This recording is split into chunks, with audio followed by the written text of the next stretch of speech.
Hello, everyone. How's the projection? Okay?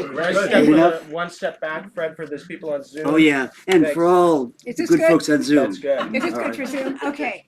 Good. And raise your hand if you can't hear us at some point. Okay. Yeah, we start to drift off into, Yeah. you know. We're doing our best here. It's great. Okay.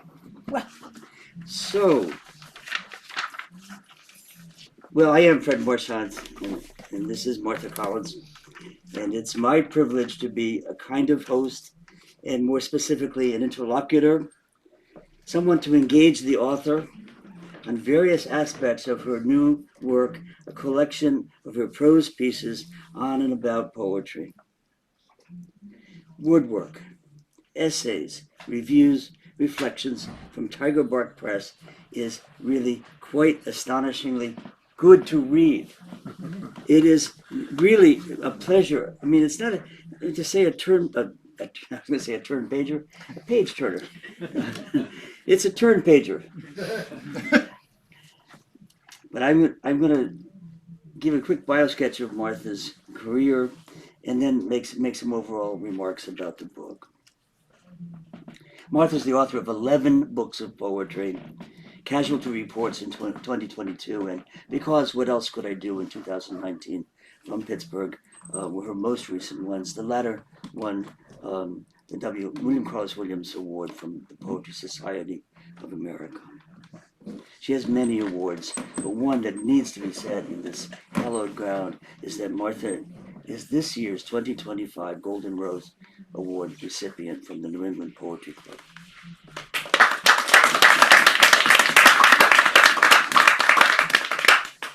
Martha is a longtime teacher of poetry, both at UMass Boston and then later at Oberlin. And I'm happy to say that one of the great joys of my own writing and teaching life has been to be a colleague of Martha's for a couple of decades in relation to the William Joyner Center for the Study of War and Social Consequences. There she invented courses on translation, introduced the idea, actually, and it has yielded enormous, important translations across many cultures, not just the United States and Vietnam and its post-war representations. The other side of conflict zones, really, and you find translation working back and forth across those.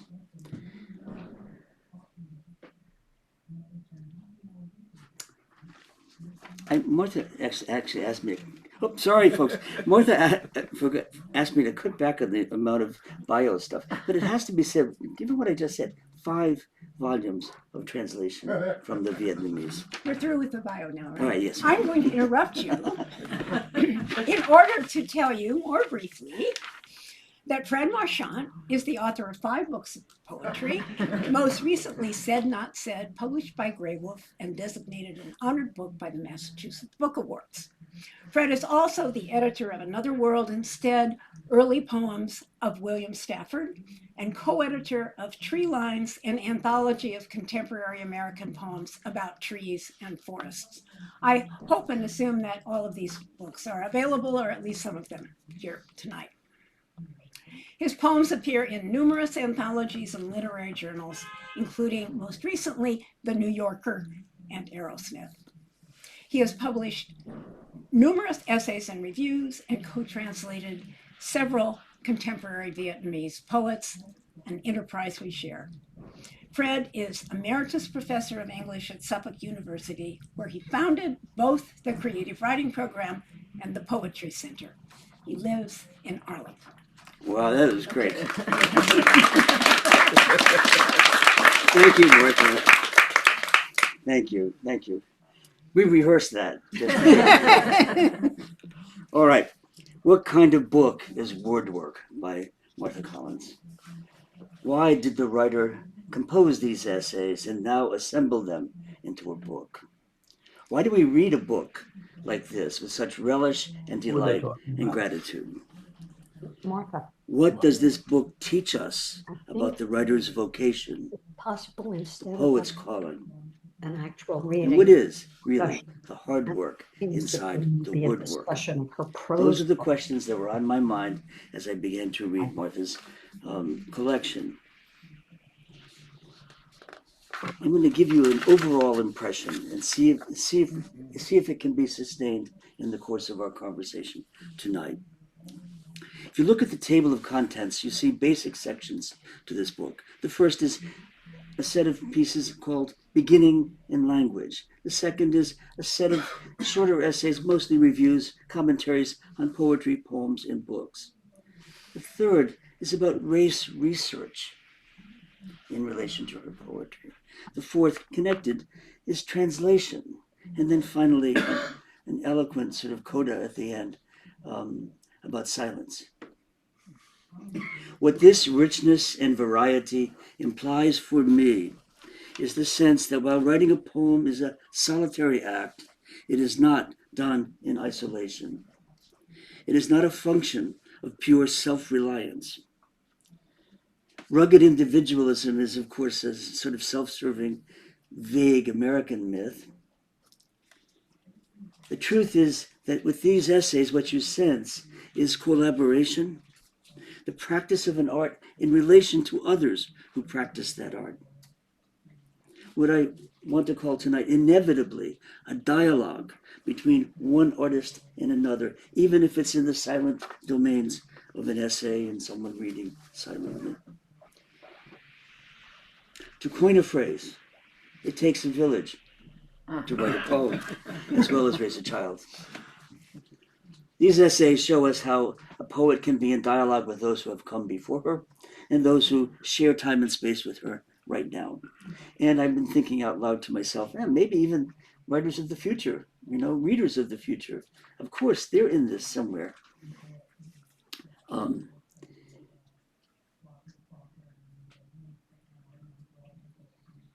I don't know if how accurate this is, but I do believe it. In a way, the writers that Martha is writing about are also in a dialogue with her. She's talking with them, but somehow they're there, speaking somewhere in the back of her mind. It's not a matter of influence, but of collaboration, a kind of whispering at times, but at other times, a very explicit and out loud joining of multiple voices, especially those voices that have been traditionally silenced or muted or distorted. Women, people of color, Vietnamese writers, a whole community of poetry and experience is implied in that the kind of work Martha has done over the course of her lifetime. In that community, Martha Collins's work has embodied for me, and perhaps for you in this room and maybe many others, a kind of artistic moral compass, engaging how to look at things and how you haven't looked at things and how you could look at things. Again, to borrow a phrase, she has a virtuoso sense of the history of poetry, all the traditions, but the hallmark of these essays is that they measure, I think, where we are on that long arc of the moral universe that Dr. King memorably etched in our brains. That, I think, is what happens when you go through these, when you work your way through these essays. You are sensing some gauging of where we are. And so with that in mind, first of all, what a pleasure it is to be able to say these things out loud. And secondly, our plan is to sort of go into little specific places in these essays where there might be some good reasons to talk. Okay? Okay, but thank you for that. And I think we should just quit right there. I think that just says everything that needs to be said. No?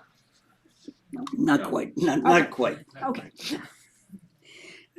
I have part of my life story has always been this question: how does a writer get started? How does a poet become a poet? It's still a mystery, and of course I said that to Martha right away. I said, Martha, would you say a few words about how you became a poet? And she looked at me, knowing that this was something I was going to ask. She said, okay. Eventually she said, okay. Okay, so the first section of the book is called Beginning in Language, and the first essay is called Reclaiming the O, And this is an answer to Fred's question and not the answer you expected. Oh, Our tongue is the mother tongue. We learn it from our mothers. At least we did when I was a child. Mothers were the bedtime storytellers, after-school listeners. Father activities were more physical, roughhousing, piggyback. Talk was left to at least my mom. Mine began with basics. Oh, she said. Oh, I said. Ah, she said. Ah, I said. Or so I'm told. Vowel play, assonance, then rhyme. Ah, la. School was women. Mrs. Healy asking for stories from second graders, setting my mother straight. Your daughter isn't telling lies. She just has an imagination. And Miss Smith, daughter of Adam, giving her third grade pupils the names of rocks, animals, plants. Don't you want to clap at this moment? Not really, but you know, but it is thrilling, isn't it, to think about mother tongue, to think about the first sounds we hear, what they do, how the sounds inhabit our beings, and you know, and what I particularly like, Martha, if I can make an observation about that passage, it's about language too. Yeah. Oh and ah. It's not sort of, yeah, of course there's the heartbeat in the womb and all of that, all right? But oh and ah, those are words, you know? And somehow beginning with language seems right. I have a second opening question, if you remember. And speaking of language and our inheritances in language, you turn the page from that essay and you come upon some things that are just, the only word I have for it is thrilling. And it has much to do with the King James Version and the importance of those extraordinary rhythms of that translation of the Old and New Testaments, the unbelievable sense, that's a strange word, how the extraordinary sense of these really important texts can work their way into a child's mind even with sound. Okay, I will read. This is an essay called That of God, which is a phrase used by the Quakers. And the essay goes on, but I'll read part of the beginning. When I was very young, my mother took me to the window one night after our inside lights were out and recited the 19th Psalm. The heavens declare the glory of God, and the firmament showeth his handiwork. Day unto day uttereth speech, and night unto night showeth knowledge. I had already crammed up my preschool copy of Stevenson's A Child's Garden of Verses, and if asked what poetry was, I probably would have pointed to that book. But the psalm was something else. The day, the night could speak, and the language they spoke was haunting. And a little more. Both the awe and the mystery of the King James Bible kept me awake at night, entranced by a kind of thinking that school did not foster. Did the days actually speak? Did the nights? And what did it mean that in the beginning was the Word, and the Word was God, and was with God, and the Word was God? And what about those strange little stories that Jesus told? We probably should have gone into that particular phrase, you know, and asked Martha to remember one or two, but I forgot to do that. So, but just what a wonderful way to consider the future, the child thinking about the parables of Jesus. I want to say also, though, there's something missing in what we just did, and it's there in mother tongue, and what you write about the woman's voice, and it's there hiding inside the question of the King James Version. And in one point, you make a relationship between the King James Version and your childhood, and then you're coming of age and reading poetry. And suddenly the question of religious belief becomes apparent. In a male-dominated culture. So the essay that starts out with the mother tongue, I go on to my education starting after I got past those wonderful grade school teachers. And of course, this is back in the day, but The stories we read in grade school were all about boys. The writers we read were mostly male writers. One poem by Emily Dickinson, one poem by Christina Rossetti, both about invisibility. Who has seen the wind? Neither I nor you. I'm nobody. Who are you? And so I looked where I could, and I won't go into the details of this. I discovered Wallace Stevens' Sunday Morning. There was a woman in the poem. I discovered Henry James's The Portrait of a Lady. There was a woman who was not just getting married, she was thinking. And that was a revelation. And then later on, of course, I became obsessed with reading women writers. This is a generational comment, of course. Yeah, but it's of a, yes, but it's of a whole cloth that and when you say mother tongue, it means mother tongue. Yeah. And in a whole sense of you as a person, young woman coming of age and not hearing any other mother tongues and having to find them for you, that seems to me something pretty important. And then I think about the King James Version too. It's, a kind of, we haven't talked about this. It has a kind of representation of a male-dominated culture too. It is really, the product of a certain historical moment. There are some women in the Bible. Yeah. Okay, good. And that's why we didn't talk about it. Well, just a note. Yeah, what we were thinking now is that we're going to move into the next section, the poems, books, and poetry section of this. And this is a collection of Martha's reviews and commentaries. And so we thought the best way to do that would be for Martha to do reviews and commentaries for you. Well, I'm just going to tell you what's in this section of the book, which is the largest section of the book. I'm going to do a little transition. The first piece, this whole large section is called Poetry, Poems, Books. And the first essay is actually a talk I gave years ago at UMass Boston to a group of teachers, K through 12 teachers. And I think you wanted me to read this passage anyway, so I'm just going to read this as a kind of transition. It's on page 42 if you have the book. I'm still not sure what I do when I write poetry, but I do know that the pleasures I take in craft at one time or another, I'm still not sure what I do when I write poetry, but I do know that the pleasures I take in it call at one time or another upon everything I have ever been. I am the babbling baby, loving the feel of words in my mouth. And while I rarely put rhymes at the ends of lines these days, that's actually not quite true now.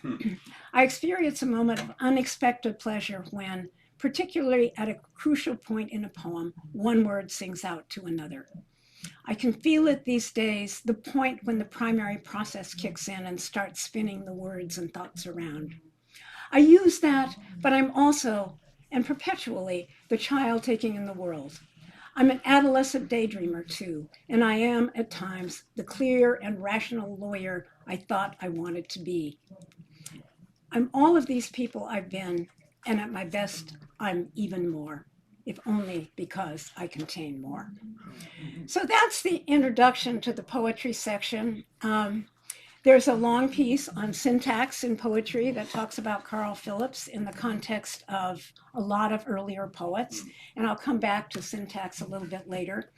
There's a section on imperatives in poetry, one of my favorite devices. And then I move into a section, these are mostly, but not altogether, pieces that I wrote even before I became an editor of Field at Oberlin.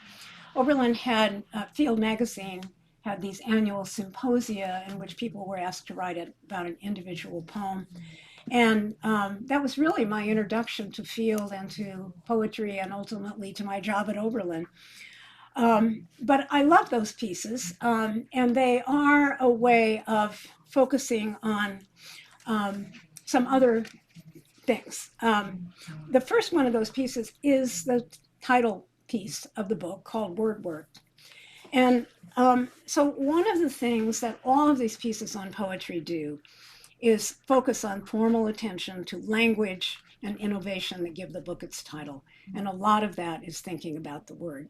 And I'm just going to read you the first sentence of the Recchi piece, which is just tiny, but here it is on page 63, if you have your hymn book.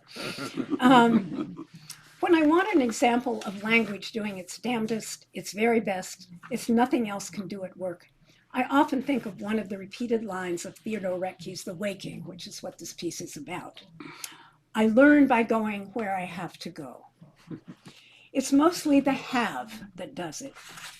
Is it the have of necessity, the one we sometimes pronounce have, the one we learn to protest against as children?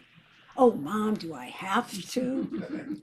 Or is it the have of possession, of opportunity? Look what I have. I can hold that have in my hand. I can have that have.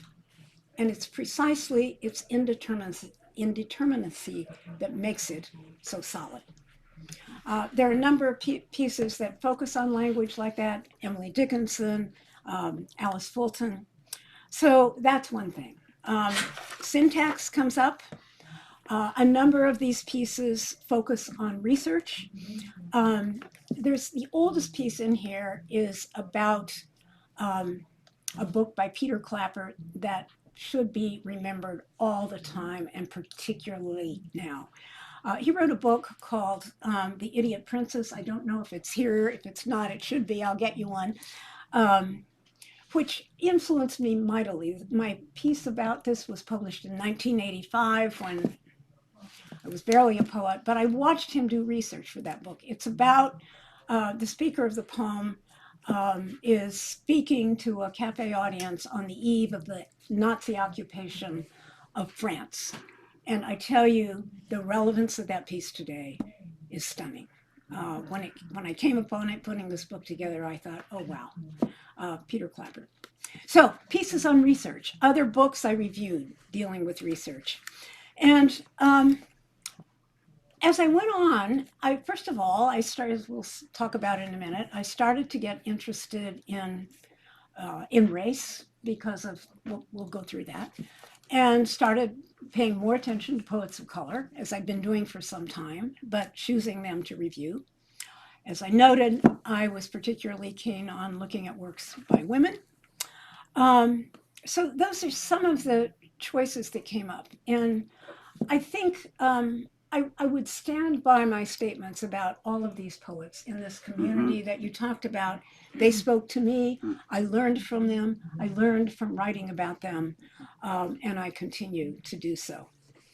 I'm going to add one little theme that I discerned in these that can lead us to the next topic.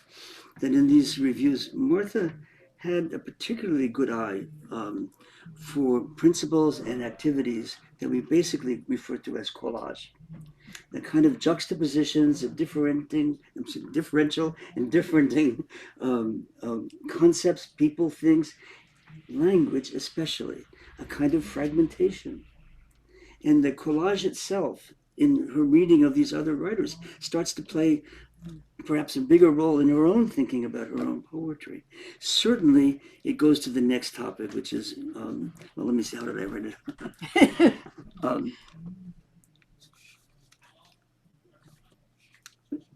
I said on page 137, collage leads to learning race. And one of the things that Martha talks about, and that is that a barrage of new ways of seeing, thinking, feeling, and information even, pure factual matters come at her. And how do you respond to that? And collage, that interest in collage suddenly is there. And so, Martha, would you say a few words about the essay, Learning Race? Or which one do you want to go to first? I'll read. Do I want to read part of that? Okay, I'll read just a tiny bit, and then I'll talk a little. Okay. When did I first write about race? Not in my first book, not in my second, not a word. In my third, one poem, questioning myself vis-a-vis the civil rights movement. Where were you? Did you ride that bus? Another, a delving into the unconscious material of dream where a primitive them lurked. feared but also desired as a source of knowledge. A poem, by the way, that Agni published first many years ago. There was no us, though, until I heard the Steve Biko character in the film Cry Freedom say that white people seem to him more pink than white. For the first time, I saw myself having a color, and thus I thought as having a race.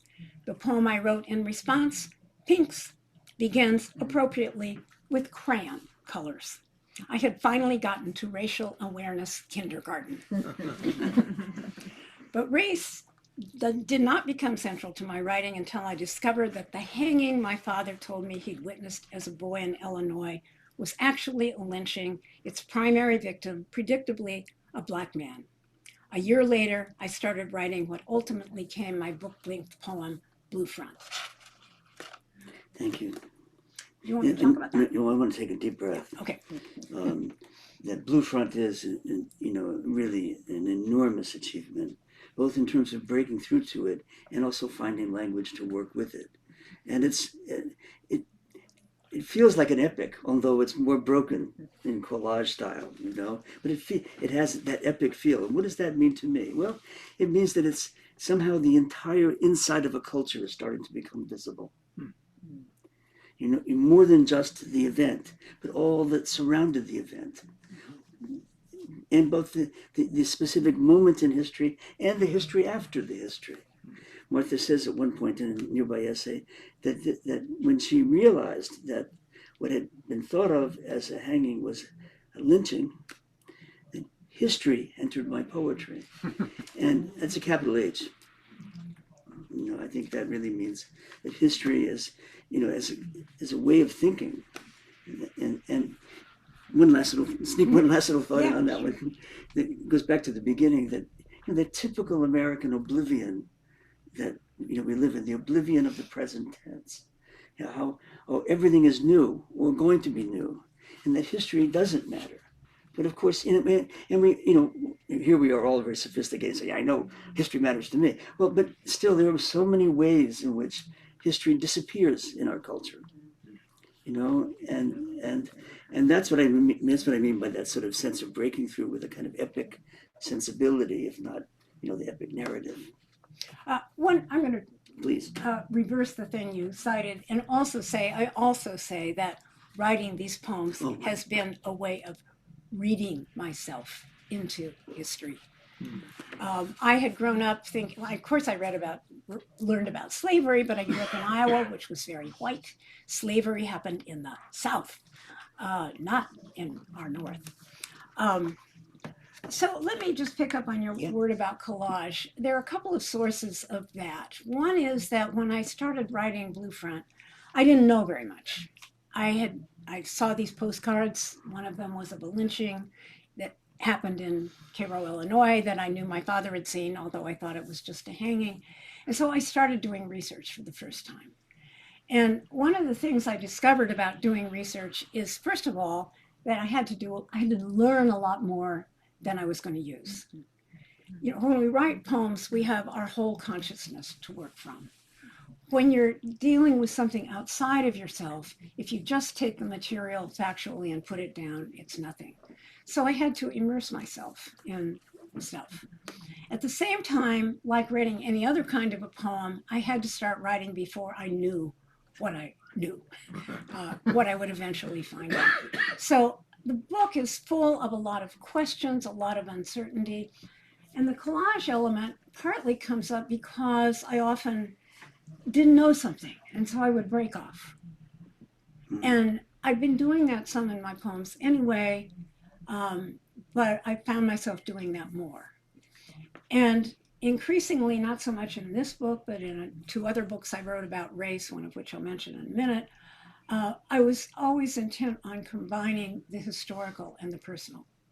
And so the collaging of self and the large history out there is something that went on in all of these books too.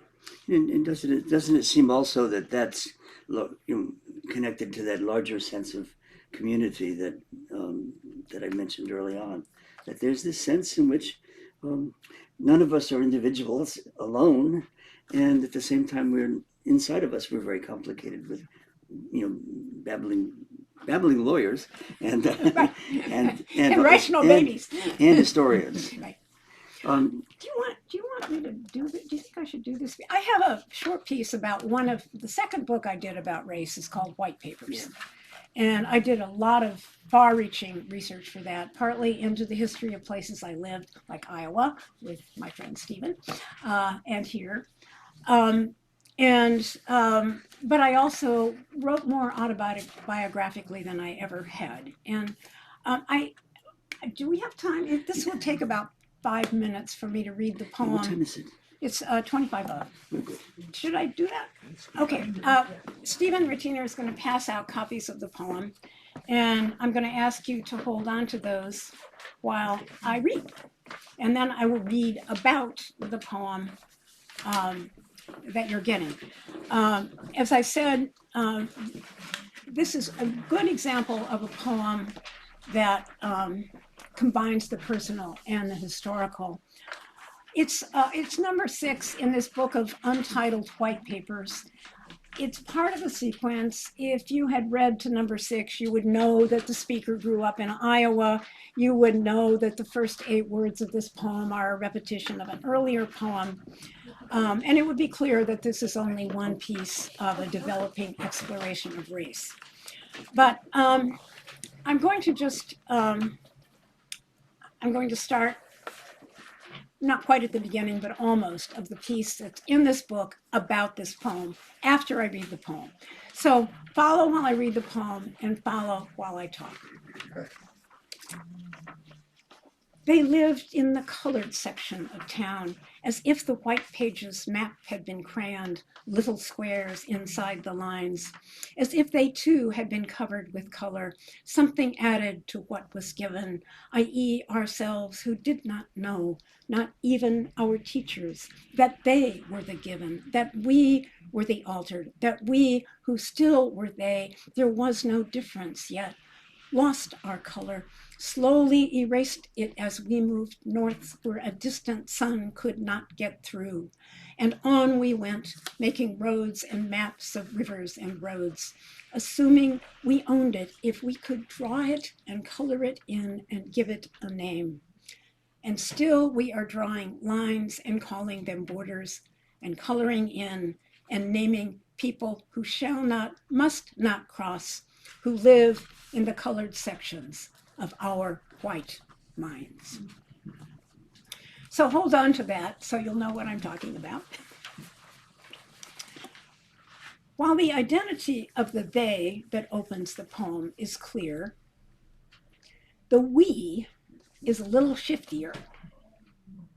We are first introduced as what was given, an implicit reference to the fact that white people often assume that we're the norm. Our teachers picks up on the first stanza's reference to crayons, putting us in the context of school children, and incidentally dating the speaker since white pages don't really exist anymore. But then the poem makes an enormous shift in both time and place, taking us back to the prehistory of Homo sapiens, both time its childhood, so to speak, in Africa. We are now the early humans who migrated north and lost our color, so we could, in an evolutionary process, more easily absorb vitamin D from the sun. Then there's more movement, taking us rapidly through the colonizing history of northern humans all the way back up to the present. Roads and maps return us implicitly to the map of the first stanza, which always did appear in our phone book, in the middle between the white and yellow pages. Takes us all the way back to the map of the first stanza, and the last stanzas color it in and coloring in to the crayons. We're back in childhood again, as shall not, must not also suggests. But the children are now all of us white people who have not only segregated others, but also colonized the world. This expansion from the local to the global, with the local reasserting itself in the language of the last two stanzas, is one thing that pleases me about the poem. I'm going to come back to the essay in a minute, but I want to say this is one of the hardest pieces I ever wrote. I was asked to write it for an anthology called Personal Best.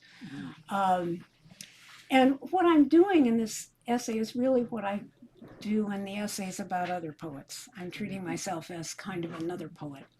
I mentioned that I talk a lot about syntax, and including the essay about Carl Phillips. So here comes a paragraph about the syntax of the poem I just read. Although I didn't plan it, the syntactic movement of the poem pleases me too. The poem is actually one long sentence. It starts as a simple subject predicate clause. The first 8 words could be a complete sentence. But then it starts adding subordinate clauses and modifying phrases, using repeated introductory phrases to identify its major developments.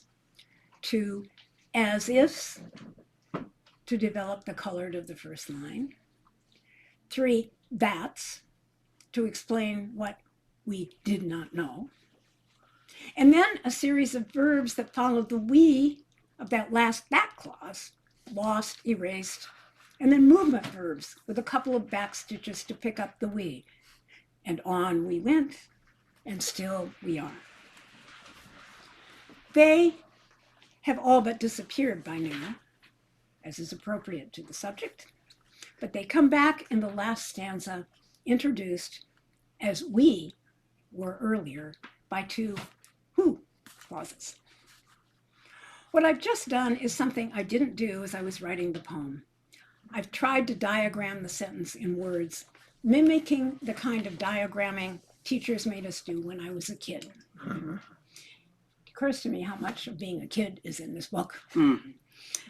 In this case, the diagram would probably go off the page, which it occurs to me is appropriate for the poem. Writing poems that consist of a single sentence is something I've been doing for a long time. It's a great way to keep you going beyond your initial impulse for a poem. But more important to me is the exercise I might have given myself in writing White Paper 6. To start small and personal and go large and historical without losing track of the small. That's a lesson I learned long after I was a kid studying the map of nearly square blocks in Des Moines, Iowa, and it's one I keep learning. It's a lesson in writing, and it's a lesson in living, too. Oh, thank you, Martha. Can we go on? Yes, we can go on, but let's just take a deep breath on that one, too. Yeah. So incredibly important to think about the ways in which that poem represents that kind of movement that Martha just described. You know, to actually do it without theorizing it exactly, you know, to experientially do it within thought and feeling. We're a little bit tight on time for the next 2 topics, so I'm going to go to the second of the 2, translation. Yeah, that's great. Okay. Yeah, that's where we are. That's what I was hoping to Okay, do. good. So we're going to go to the next section, the last section, if you will, the last section plus the coda, and that's the research in translation. And there, you know, some of you know very well that you know, Martha's work at the Joyner Center, plus at UMass Boston, then at Oberlin, culminated, you know, in a book of multiple voices, multiple versions of translation, called Into English. It's up there. There it is, and Take one step back. and there, just how extraordinary it is. There are multiple versions of the same poem translated, which is one of, I don't know if you pioneered or, you know, made this officially yours, but it is certainly core to Martha's teaching, I know, at the Joyner Center and translation workshops, to have multiple versions and to weigh them, not for right or wrong, but for emotional or intellectual effect. And it was a way of understanding translation that, well, it still is a marvelous revelation when you see it, that book, for instance. And then secondly, but it's sort of like a way of understanding translation inside yourself, in a better way. That somehow we're not in the schoolroom getting it right. That we're somehow somewhere else. Anyway, let me just say that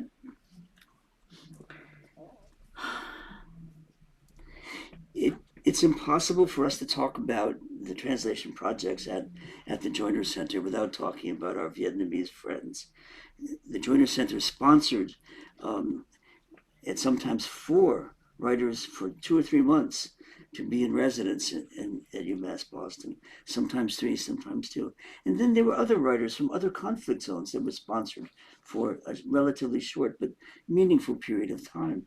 And it was actually the first day I ever went to the Joiner Center, I met Martha. No, We met before. we met before at the reading, that's right. I gave a reading there, but this is the first workshop. And there were 4 writers from Vietnam. And Martha was, you had already started working with Nguyen Quang Thieu. Yeah. And those writers wanted translators. And there was folks, the only person who spoke Vietnamese was Nguyen Ba Chung. And English. And he helped each of us establish a relationship, and Martha especially, with Nguyen. Nguyen Quang Thieu is a poet that, well, I'll turn it over to you to talk about the 4 poets. Oh, I think I'm not going to talk about the 4 poets, Okay. except to say that there are 4 poets I have translated. I want to say a little bit about the beginning. The first essay, which was also published in Agni. Used to be Agni. Now it's Agni. But I had been working on these translations for a while, and Fred and I went to Vietnam together. And that's the first piece in this translation section is about going to Vietnam after finally, for the first time, reading poems, Vietnamese poems. A funny little aside is the first paragraph of the essay translating Vietnam was written on the airplane sitting beside Fred. I wrote exactly that paragraph. Fred wrote quite a lot. But we were companions throughout that. And one of the things I say in the various essays about the Vietnamese poetry is that I was basically, when I went to Vietnam, the poetry had been so enlightening to me. I knew about the history of the war. I knew facts about the war. I was a Vietnamese Vietnam War protester, but I didn't know what it felt like to be a Vietnamese person.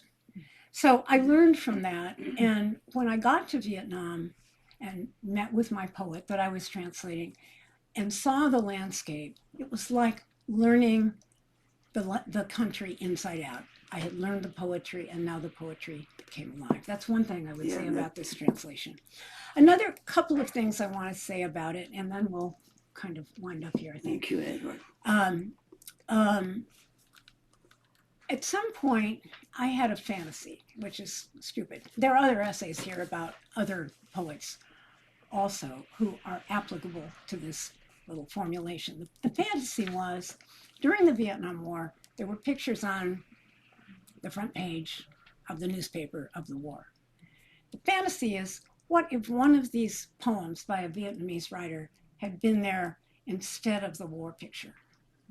It wouldn't have changed the course of the war, but it certainly would have changed me, as it later did. That is one aspect of this particular kind of translation I have been doing. There are a couple of essays in here. One of them is called Translation as News, which reviews books about the Middle East particularly. And the other one is called Translation as Social Activism. And the other essay that's important to me in here, and I might just read a tiny, tiny bit of this, or maybe won't, is an essay called Translating Emotion. One of the hardest jobs I had in translating the poems, particularly my first poem, but the others as well, was appreciating emotional difference. And the main piece of that was appreciating sadness. I always had to figure out, how am I going to translate that word, that Vietnamese word that translates as sadness or sorrow? It made a difference. But I had to learn to appreciate it. And what seems like, I talk about this in one of the essays, what seems like a really simple translation, I really had to work on. I don't know if I can find that passage or not, but the appreciation of sadness, of sorrow. And I'll just read a tiny bit of this, and then I'd like to say one sentence about the last section. I've learned a lot about Vietnamese culture, I say, but the deepest lessons are emotional. And I think they are lessons that American readers can continue to learn. That sadness is deserving of respect, that sorrow and joy are not altogether separable, that there are active ways of not avoiding but transforming sorrow, that sorrow is part of an emotional continuum. As the epigraph to Lamti Miza, one of the poets I translated, the epigraph to one of her poems says, all the languages in the world are not enough for the language of the heart. That's beautiful. And let me just add one other statement from you about your translation, which I really treasure. Martha presents translation as a humanizing lens on another culture. And I think that comes out of the harshness of that time. Yes, it does. That's, yes. And I talk about that in the essay. Yeah. Yes, I do. And would you like to end? Well, the last piece. Yeah. Let me just say a sentence about that. All right. And maybe I can say one other thing, and then maybe we have time for a couple of questions. The last piece is called Ending in Silence, and it is a sermon that I preached at my very progressive church, Old Cambridge Baptist Church. And it's a sermon that starts with what I discovered to be a mistranslation in my beloved King James Version of the 19th Psalm. And when I discovered the mistranslation, I discovered something quite profound. I don't have time to go into that, but this is the last piece in the book, and it picks up from the translation piece and then circles back to the beginning. I want to thank you all for being here on this terrible rainy night. I can't tell you how many people emailed me today to say I meant to come and I have a cold, I fell and I broke my foot. but it's a bad night, and I really appreciate your being here. And also the people on Zoom, many of whom couldn't come in person. So thank you. And of course, thanks to James. And thanks to James, and thanks to the Grolier.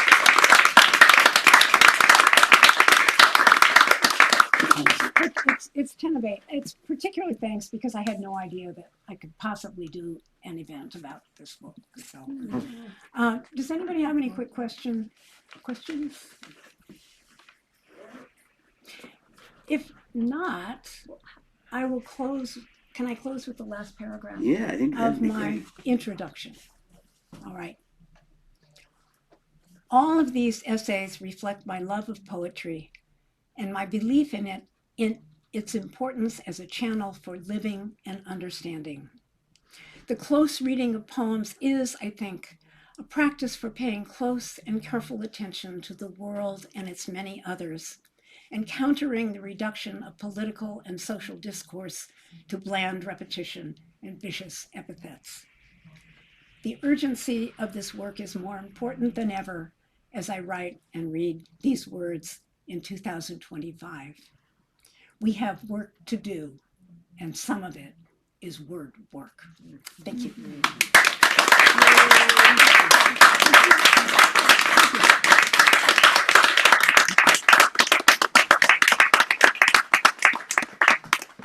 Please give Martha and Fred another round of applause for an insightful reading and conversation.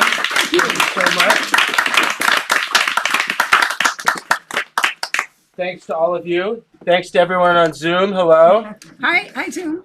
We have some books for sale. Authors will be signing books. If everyone please put your chairs up against one of the walls, I'd be very grateful. Thank you very much. Yeah, thank you. No. Thank you. Oh, two announcements. Two announcements. One, if anybody has two announcements. One, if anybody has a copy of the book they bought some time ago, I did a bad thing. I forgot to proofread the book. There's a corrected copy, which is what's for sale up here. Secondly, as I mentioned, if you have a copy, I'll trade you. Secondly, my partner Charles Hartman is having a gathering after this reading. If anybody would like to come, we have directions. Sorry, but my whole And job is to make sure you Charles. can be seen. That was great. Yeah. But I need to know. Thank you. No question. I was almost so bold as to move the camera and make sure you didn't breathe, but I cannot. Oh, no, you're always good. It could have fallen, but we would have made it No, I work. was afraid of it. I What's just that? kept taking arrow pointed into. Listen, James, I realize I haven't kept you supplied with new books. Oh, it's okay. I I am have some for sorry. tonight. I would love to have I some more. would please just keep them. I would love that. Thank That you would very be a much. great thing. Okay. You know, I don't get over so much. I know.